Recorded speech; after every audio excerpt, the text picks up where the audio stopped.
Good afternoon children. आज हम class 3 math के क्रम में आकृति के बारे में जानेंगे।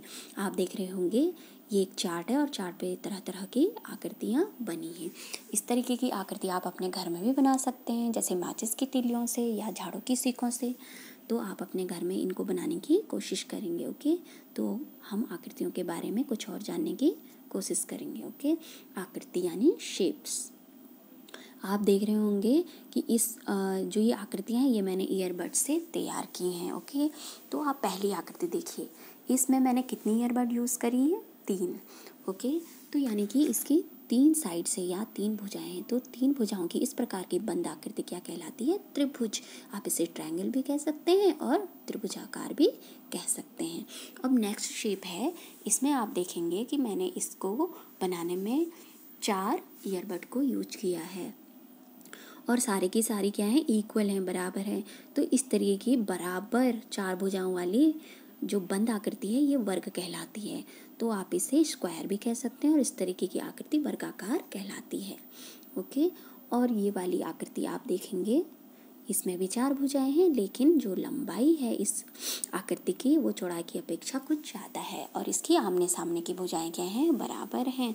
तो इस तरीके की बंद आकृति, 4 भुजाओं वाली बंद आकृति क्या कहलाती है? आयत कहलाती है। और आप इसे रेक्टेंगल कह सकते हैं। इस तरीके का शेप आपने स्कूल में बहुत बार देखा है, जो आपके स्कूल का दरवाज़ा है, खिड़कियाँ हैं और ब्लैक बोर्ड है और आपकी कॉपीज़ इस तरह की रेक्टेंगल शेप की होती हैं। ओके, अब आ जाइए इस शेप पे। इस शेप को बनाने में आप काउंट कर सकते हैं कितनी ईयरबड यूज़ करी हैं? 5। ओके, तो इस तरीके की 5 भुजाओं वाली बंद आकृति क्या कहलाती है? पंचभुज। आप इसे पेंटागन भी कह सकते हैं। अब ये वाले शेप्स देखिए, इस तरह की आपकी मोम की बैंगल होती है ना, तो इस तरीके की आकृति गोल आकृति क्या कहलाती है? वृत्त। आप इसे सर्किल भी कह सकते हैं या गोलाकार कह सकते हैं। ओके, अब जो शेप्स हमने देखे हैं उन शेप्स की हेल्प से हम इस तरीके की सीनरी तैयार कर सकते हैं। आप इसे अपनी कॉपी में ड्रॉ करेंगे और आप उसमें पहचानेंगे कि कितने कितने शेप्स इस सीनरी को ड्रॉ करने में यूज़ हुए हैं और आप उसमें मनपसंद अपना कलर भरेंगे। अब शेप्स के बारे में कुछ और जानते हैं। आप तो इनको पहचानते हैं। सर्कल पहला शेप है, सर्कल यानी वृत्त। ओके, तो वृत्त है, उसके बाद ट्रायंगल यानी कि त्रिभुज, फिर स्क्वायर जिसकी 4 साइड्स हैं। ओके, तो यानी वर्ग, इक्वल 4 साइड्स हैं, तो इसे स्क्वायर कहेंगे यानी वर्ग। अब यहाँ पे आ जाए लेफ्ट, जो पिंक कलर का है, हेक्सागन। हेक्सागन जिसकी 6 साइड्स हैं, यहाँ 6 भुजाएं हैं, तो 6 भुजाओं की इस तरीके की बंद आकृति क्या कहलाती है? षटभुज या हेक्सागन।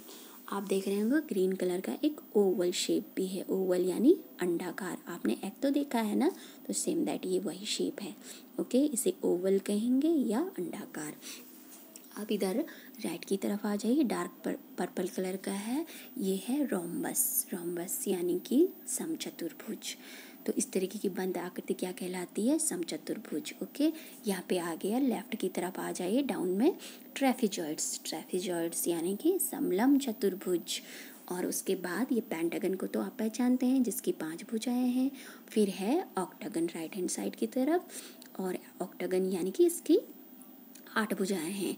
तो ये आकृतियाँ आप देख रहे होंगे, इन आकृतियों को आप इजीली पेपर पे ड्रॉ कर सकते हैं, आप इन्हें बना सकते हैं अपनी कॉपी में।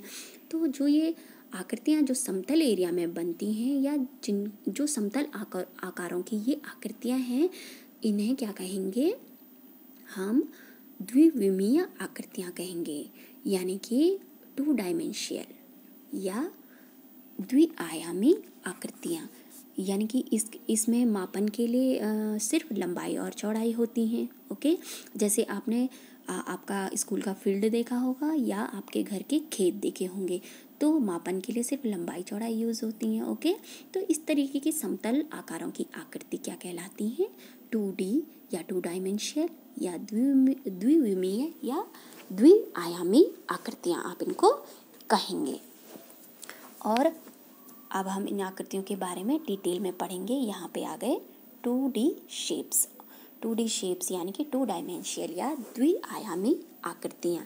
तो आप इनको पहचानते हैं। पहला है सर्कल, वृत्त, फिर ट्रायंगल 3 साइड्स, और स्क्वायर 4 साइड्स वाला, रेक्टेंगल यानी कि आयताकार 4 साइड्स हैं इसकी, बट आमने सामने की जो साइड्स हैं वो इक्वल हैं।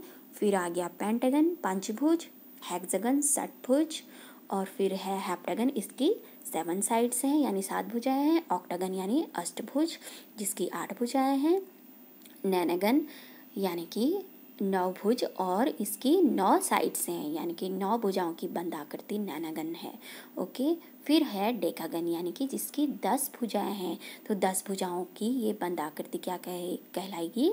10 भुज। ये आ गई 2D शेप्स यानी कि द्विआयामी या द्विविमीय आकृतियाँ या 2 डायमेंशियल शेप। अब आ जाते हैं 3D शेप्स पे। तो आप देख रहे होंगे कि 2D शेप्स से 3D शेप्स बहुत डिफरेंट हैं। तो आप पहली आकृति देखिए, स्फीयर। स्फीयर यानी कि गोलाकार। इस तरीके की आकृति आपके माइंड में आ रही होगी, जैसे कि आपकी गेंद, ओके, या फुटबॉल, या आपने ग्लोब देखा है स्कूल में। पृथ्वी का जो एक छोटा सा नक्शा होता है ग्लोब, तो वो ओके, तो वो स्फेरिकल है या गोलाकार है। और दूसरी वाली आकृति आपने कहाँ देखी है? प्रिज्म।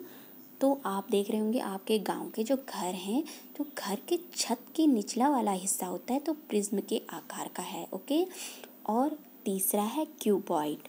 क्यूबॉइड यानी कि घनाभ। घनाभ की देखिए आप 3 विमाएँ इजीली आप उसे देख सकते हैं। यानी कि जो 3D शेप्स होते हैं या त्रिविमीय आकृतियाँ होती हैं, तो ये ठोस आकृतियाँ होती हैं। तो ऐसे ठोस आकृतियाँ जिनकी लंबाई, चौड़ाई, ऊंचाई जैसे 3 मापन होते हैं, यानी कि मापने के लिए इनमें क्या क्या होती है? लंबाई, चौड़ाई और ऊंचाई, यानी कि length, breadth and height. Okay, तो ये 3 चीज़ें इसमें मापने के लिए होती हैं, तो इन्हें 3D शेप्स कहते हैं या 3 डायमेंशियल शेप कहते हैं। ओके, नेक्स्ट आ जाइए क्यूब। क्यूब यानी कि घन। ओके, तो घनाकार आपको कुछ आइडिया आ रहा है कि घनाकार, सॉरी, ये क्यूब के आकार का कौन सा शेप आपने देखा है? घन के आकार का जो आप लूडो और सांप सीढ़ी खेलते हैं तो उसमें एक डाइस यूज़ होता है, तो सेम वैसे ही आकार का ये क्यूब है। ओके, तो वो डाइस क्या है? क्यूब के आकार का होता है, आप उसे क्यूब कह सकते हैं। ओके, नेक्स्ट है सिलेंडर। सिलेंडर यानी कि बेलन, बेलनाकार। तो इस तरीके का आकार, जैसे आपका केक है, केक भी ऐसे ही आकार का होता है। जैम की बोतल हो गई है, या कोक की कैन या सोडा कैन जो होती है, तो सिलेंडर के आकार का ही होता है।